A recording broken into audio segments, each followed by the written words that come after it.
Hi, welcome back to the channel. David Taylor or Mr. Pelargonium, back with you after a little bit of a break. Had a hospital visit, but I'm fine and firing on all cylinders now.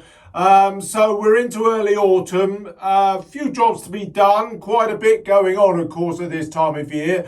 Weather, rather bizarrely, we're in the first full week of September. It's now turned really hot in the UK after a chronically cool August. So let's have a look at what's been going on.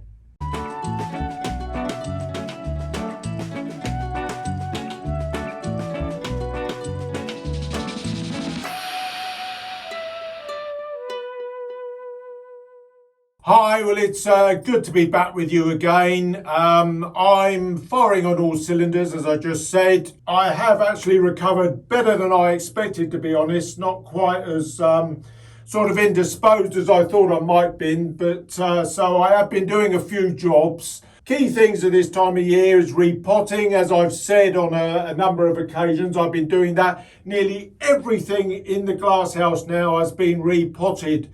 Very important job to do in this sort of late summer, early autumn period, primarily just to give your plants a bit of a rejuvenate. Now, standards have grown very fast. I'm sort of getting overrun with height now. In fact, there's a tall one right next to the camera there that you may just see a blurred outline of. But they've all, a number of them now, I am tipping the tops.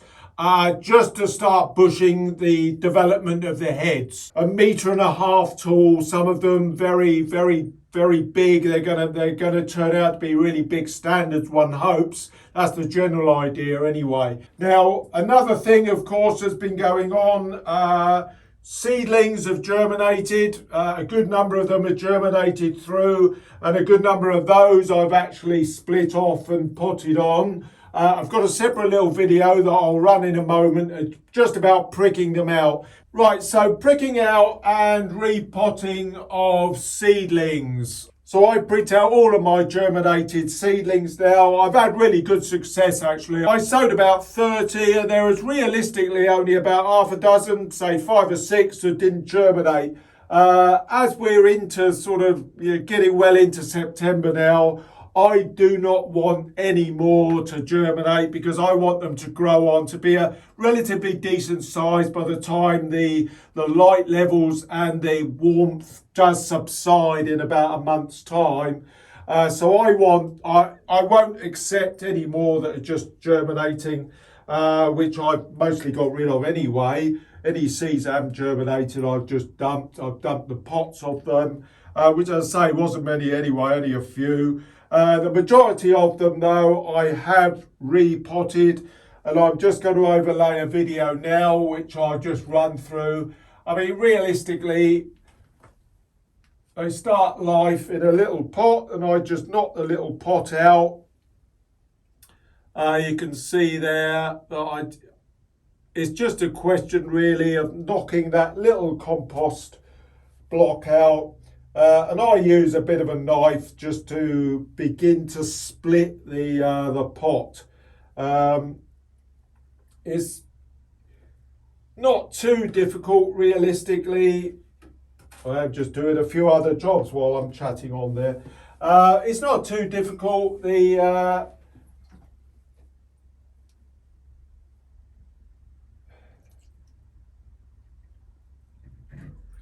It's not too difficult. It can be a little bit fiddly. It's just a question. I mean, the roots, they won't, depending on the size of them, the roots won't have filled the pot in its entirety. If you've got one that's obviously a bit bigger than the other, then it will have done. But it's just a question of trying to do about a halfway split and just wriggle the knife around just so that it eases the roots away from each other. And you can see there that they split relatively easily. It can be a little bit fiddly. If you've got a big root ball, you may be able to get them up to a slightly bigger pot. In this case, these are in 2-inch pots, and I've just repotted them each into a 2-inch pot, I think, from what I can remember. I may have put one up to a bigger pot, so forgive me because I'm not looking at the video while I'm narrating this. It's the video that I did a week ago. I can't quite remember whether I put one in a slightly bigger pot, but I just use my standard compost mix now for the newly potted seedlings, and it's just a question of dropping them in there and dabbing them down a bit. Giving that, I make sure, just like I do when I'm repotting ordinary pelargoniums, that they are very much on the dry side. I always say that when the plants are dry and you freshly water them, those roots will go out looking for lovely, fresh, damp compost. So that's the way I always do it, both with repotting and my new seedlings here, which you can see are very, very dry. So it's just a question of repotting. Standard compost mix, just dabbing them down and ensuring that, you know, you just dip them down a bit. And I'll stick them in a little bit of water just to get nice and moist, and they can grow on. Now, I knew it was going to be turning warmer, so I knew I could risk, you know, giving that a bit of a dampish compost. So, you know, they'll be fine. The key thing is trying to ensure that they don't damp off. But because the weather in the UK has been quite dry, I don't think we've got too many problems with anything like that just at the moment. There's no damping off going to happen there, and these are all growing very well.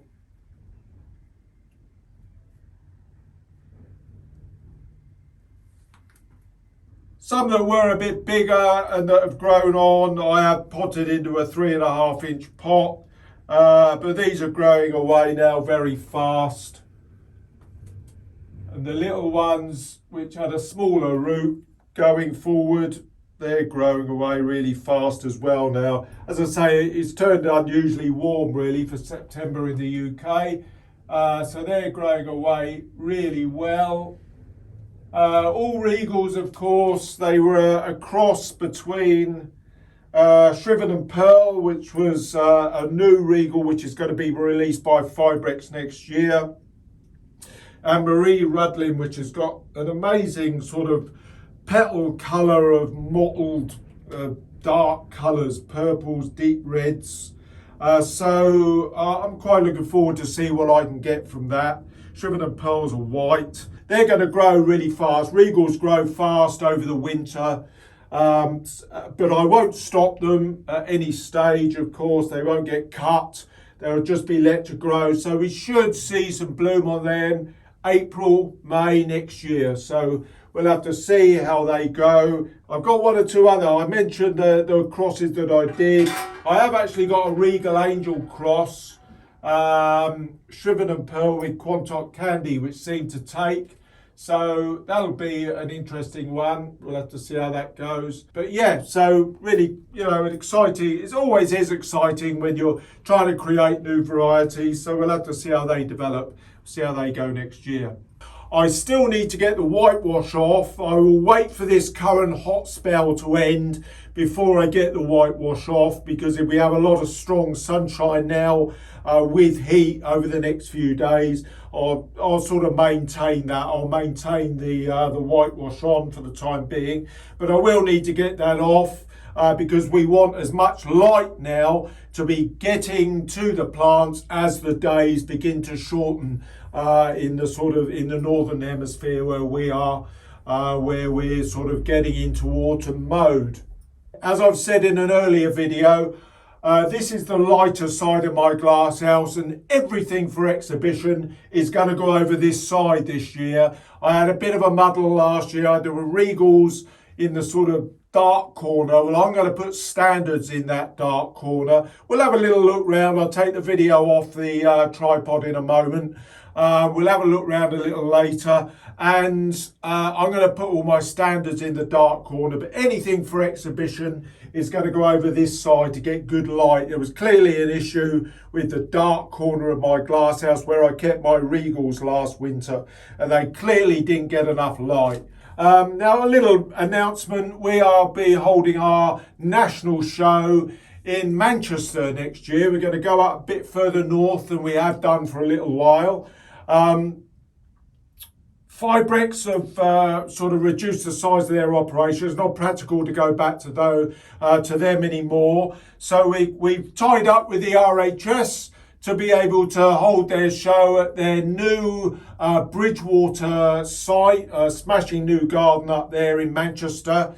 And then in 2023, we're going to return to Rosemore, where we had a very successful show in 2017. We're going to go back in 2023 to the Rosemore Gardens. They've got a fantastic exhibition hall there, so we're looking forward to that. So that's the next couple of years' shows.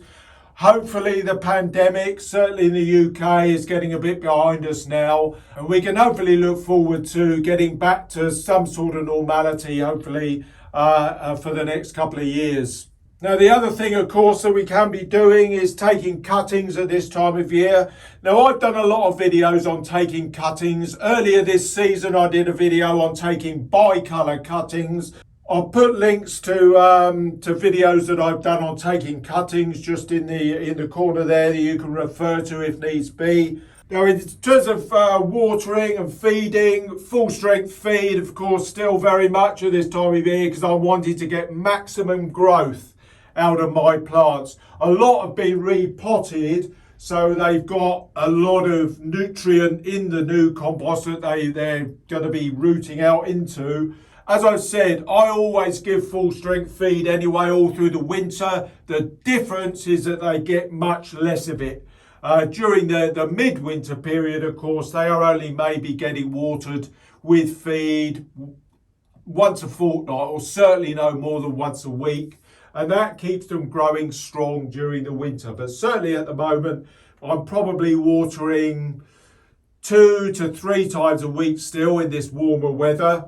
And so consequently, the plants are growing really strongly. So it's worth noting, feeding is always very important with Pelargoniums. As I've always said, they are always really hungry and will reward you for being fed. I mean, I've got newly potted Floribundas. This is one of my new varieties, dwarf zonals from a couple of years ago. It's unnamed at the moment, just a pink double, but I want to see if I can get a really good, that's from a cutting. I had the original base plant, which got fairly big, but I want to grow these on as a Floribunda to see if I can get anything quite decent from that. I had 1 or 2 others which weren't named. There was one called Colin Martin, a lovely white, which did very well in the show, did quite well, won the class of Floribunda. But I'm really hopeful that next year, we can get these out to allow people to see them at the show, which, as I said, is in Manchester next year. Of course, one of the main things that you need to do if you've got really big plants that you want to bring indoors, you are going to have to cut them back. And unless you've got a really big greenhouse, you are going to have to cut them back really hard. And I've been doing that to some of mine outside. Let them get really dry initially. You will get a few yellow leaves. I'm going to put in now a video that I did of me cutting back a giant copthorn. Scented leaves, sort of unique type, that I cut back last week. I'm just going to slip that in now. You can see here that this is a really big plant. This was 1 metre round, this plant, absolutely giant size. And it was just a question of really getting in there and getting the clippers bang into it and cutting it back really, really hard. I really did go to town on this because it's done really well. It looks very shabby because I've let it dry out, probably a bit more than I should have done, but there's a lot down really deep in it. There were a lot of lovely fresh green breaks just beginning to nip out of the strong base growth going down into the base of the plant. So I really did hack in there, where you can see me hacking away. I mean, if you had the room, you could probably just cut this back by about a half. But this plant was a metre round, and cutting it back by a half. If you had a huge great greenhouse that you can keep frost free during the winter, that would probably be okay. But I cut this down really to stumps. The important thing, of course, is once you've done this, you need to let it, continue to dry out for a day or two to let those stalks heal. Because you don't want to go watering it straight afterwards, because all you would do is get a lot of bleeding stems. So you do need to be a bit careful. Now you can see I really hacked down here, really hacking hard. What I did here, when I'd finished, I do initially point out some of the breaks, because I take the camera off here just to show you some of the little green shoot breaks that will create new stems right at the base of the plant. They will grow and all form the new structure, which will come a little bit over the winter, but mainly next spring and into next summer. I may consider repotting this, I haven't decided, but initially all I'm going to do is let it dry out, seal those stems off, and then when I'm happy that they've sealed, probably after 2 or 3 days, I will give it a light watering, nothing too heavy. A good strong feed though, because this plant won't have been fed for a little while, as I've let it dry out. So I'm just going to give it a light feed, just to and not too heavy, because of course it's not got a lot of growth, so if you give it a lot of water you'll just kill it. But a light watering just to give its roots a little bit of a drink, once I've convinced that these stems have healed off.